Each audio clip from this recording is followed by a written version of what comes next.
Yo, what's up, YouTube? Welcome back to Tay TV. In my video, I'm about to be reacting to these scary TikToks that you should not watch alone. So let's get into them. Let's do it. And I'm not really seeing a lot of people talking about it. This video was uploaded by The Darkest Secret on YouTube. It was uploaded in May 7th, 2021. I'm gonna show you the video, but I'm gonna ask you to pay close attention because it is really easy to miss. So basically, this kid is riding on a roller coaster and something or someone keeps appearing in the very back of the roller coaster. Pay attention to the back cart. Here's the video.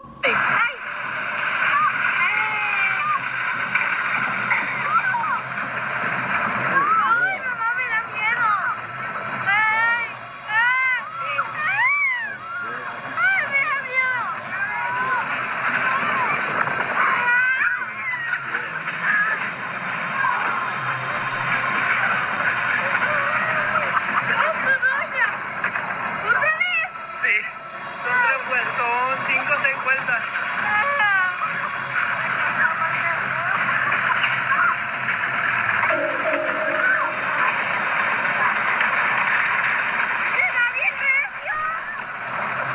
Abajo no, abajo, en la parte de abajo.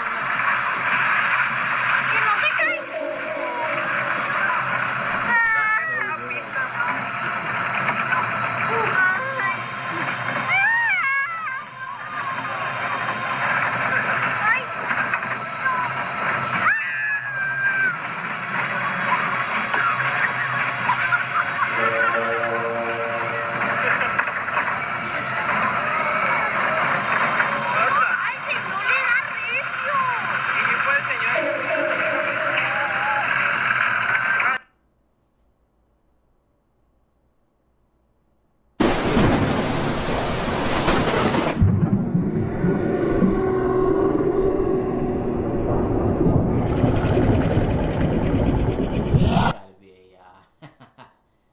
Crocodiles.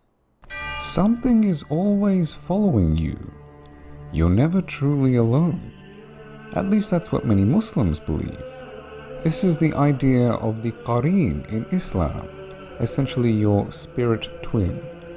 It's this entity often described as a jinn or a jinn-like creature that was bound to you at birth and will remain by you until your last breath. In fact, the very name qareen translates to companion. There are multiple interpretations of the qareen. Some see it as an evil entity, whispering things into your ear that incite you to sin. Others see it as a reflection of one's own nature. So if you're a good person, then your qareen isn't too bad. In this hadith, Prophet Muhammad ﷺ states that his own qareen, his jinn companion, had turned good. Come watch my YouTube videos here.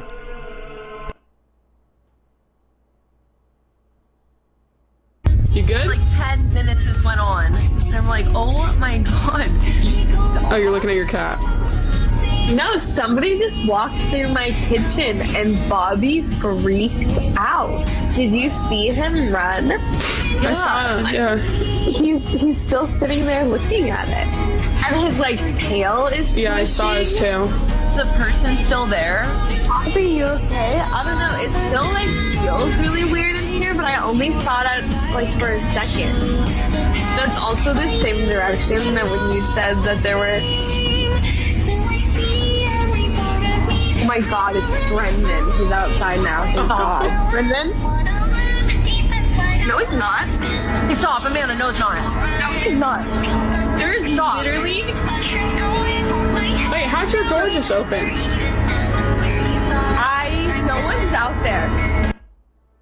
I found some sort of hive in my attic. The exterminators wouldn't go near it. This all started about a week ago, when my wife sent me up to the attic to look for a box of old photos. As I was searching, my flashlight beam passed over something in the corner of the space. A dark mass, about as thick as a small tree trunk, with tendrils reaching out onto the floor and ceiling. My first thought was that it must be some kind of crazy black mold growth. I took a few steps towards it to get a better look, and that's when I first saw movement. I remember, when I was a kid, finding a giant ant mound in the woods behind my school. This was like that, the shifting of a million little creatures packed closely together. Disgusted, I quickly backed away and left the attic. I told my wife we had some sort of insect infestation and resolved to call pest control later that evening. The next day, 2 exterminators arrived, and I tried explaining to them what I'd seen. They shared a skeptical glance as I was describing the size of the mess but told me I could be dealing with a large beehive or perhaps termites. I showed them to the attic door, which was the hedge kind, with a drop-down ladder. They didn't ask me to go up with them, which I found to be a relief because I didn't want to look at the thing again. Just thinking about it made my skin crawl. I stood at the base of the ladder for about 10 minutes, until finally, they came back down. I don't think I've ever seen an expression like the one the lead exterminator was wearing. He was white as a sheet, his eyes wide. "Will you be able to take care of it?" I asked. He had a thick South American accent. English clearly wasn't his first language. "This is not for us," he said simply. "What exactly am I dealing with?" He didn't answer, just shook his head. I saw his coworker make the sign of the cross. I was starting to get a bit annoyed. I asked, "Well, do you have any recommendations?" He looked me dead in the eyes. "Move." The two of them left quickly after that. I was stunned, but my surprise soon turned to anger. These guys were supposed to be professionals, weren't they? I decided I'd hire a different exterminator company. In the meantime, just to be safe, I checked my family into a hotel. Blaine's Pest Control advertised themselves as the ultimate vermin annihilator, so I gave them a call and arranged a time for them to swing by our property. The day came and went, and I didn't get a call back from them. I decided I needed to go to the house. When I arrived, a white van was parked in my driveway, with a green logo on the side that read, Blaine's Pest Control. I knocked on the front door of the house, before letting myself in with my key. "Hello," I called, as I stepped inside. No response. I moved to the second story. The door to the attic was on the ceiling in the upstairs hallway, and I saw that it was open, the ladder fully extended. I decided to check it out. I climbed the ladder, and when I reached the top, I took out my phone and turned on the flashlight app. There was no sign of anyone else there. Once again, I saw the mask positioned in the corner, thick and black and squirmy. This time, curiosity got the best of me, and I decided I needed to have a closer look at it. I forced myself to move in, holding the light out as far in front of me as possible. When I first saw the creatures up close, I thought they were spiders. That is, until I took a couple more steps forward. I realized they looked more like tiny starfish, only with 4 tendril-like legs instead of 5. They were jet black, with uniformly smooth bodies, each about the size of a quarter. They scurried over each other at a frantic pace. I stared at them with horrified fascination. They were like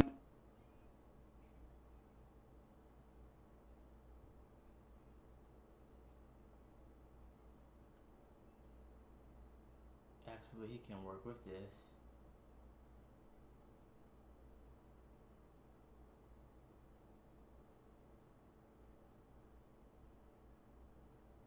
I wish this had some volume. Curse, you cannot lie to anyone.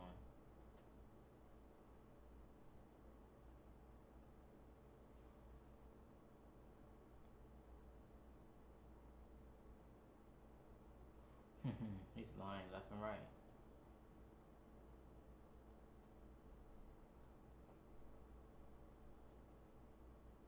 I heard you cheat on myself.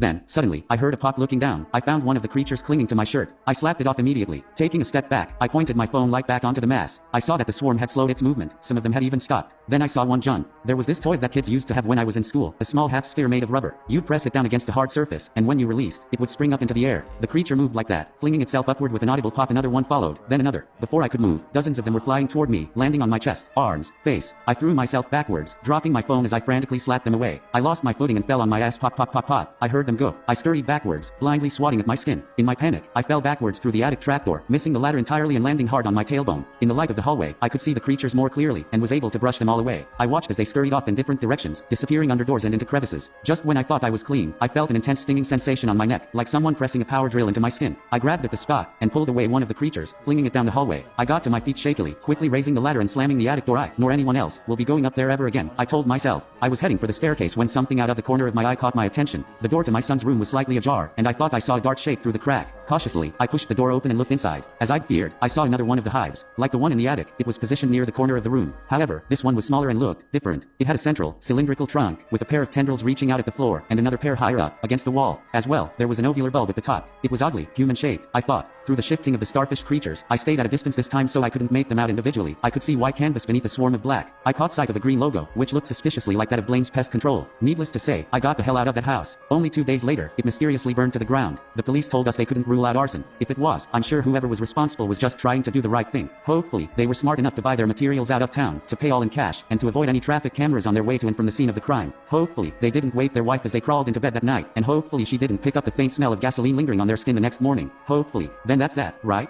The only thing is, I've had this itching sensation in my neck. There's a welt there now too, about the size of a ping pong ball. I'm going to go to the doctor tomorrow to have it checked out. Wish me luck. This is it for this video. I'll be back tomorrow. Thank y'all.